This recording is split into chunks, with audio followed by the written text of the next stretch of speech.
ঝিলের উপর অভিমান করে চৈতিকে বিয়ে করার সিদ্ধান্ত নিয়েছে সাক্ষ্য, কিন্তু তার মনে সবটা জায়গা জুড়ে শুধুই ঝিল। প্রতিটা মুহূর্ত সব সময় ঝিলকে মিস করছে সে। তাকে ছেড়ে কিভাবে থাকবে ভেবেই পাচ্ছে না সাক্ষ্য। তাই তো নিজের আশীর্বাদের অনুষ্ঠানেও ঝিলকে হাজির করতে বাড়ির কাজে আসতে বলল তাকে। অন্যদিকে সাক্ষ্যর মা ঝিলকে উচিত শিক্ষা দেবে বলে নিজেই ঝিলের বস্তির বাড়িতে গিয়ে তাদের আশীর্বাদের অনুষ্ঠানের কাজ করার কথা বলল। আর ঋণ শোধের অজুহাত দিয়ে রাজি হয়ে গেল ঝিল, কারণ সেও যে সাক্ষ্যকে ছেড়ে একেবারেই ভালো নেই। সবসময় সাক্ষ্যকে চোখে হারাচ্ছে ঝিল, মনে মনে অনেক কষ্ট পাচ্ছে।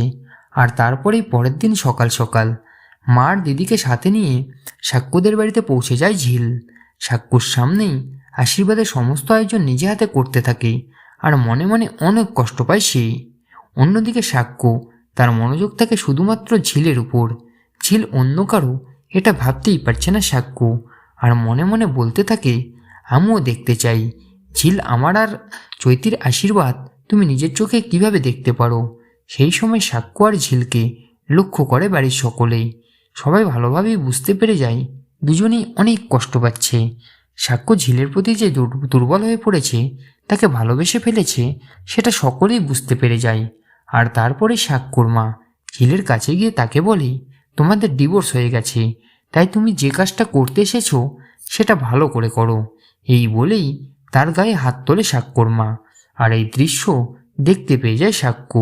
তো বন্ধুরা, এবার কি করবে সাক্ষ্য?